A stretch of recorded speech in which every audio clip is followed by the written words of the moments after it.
I told my wife, this is in early November, I told my wife that I wanted to become a Muslim. She told me, Sean, I will never become a Muslim. I'm 44. I've been with this woman since I was 15 years old.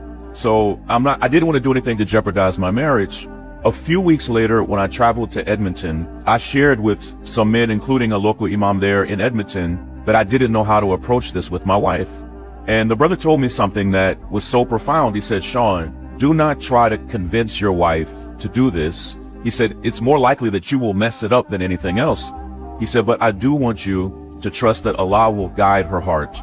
When I got home from Edmonton, I laid both of those copies of the Quran on my dresser. I woke up almost 12 hours later. My wife had grabbed one of those copies. She had already, through the night, she had already read almost half of the Quran. Subhanallah. And when I woke up, my wife said to me something that was so shocking. She said, Sean, I think we should become Muslims.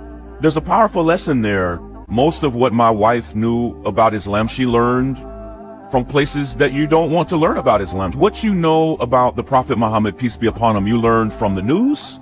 If you learned it from movies, if you learned it from social media, it will be misinformation.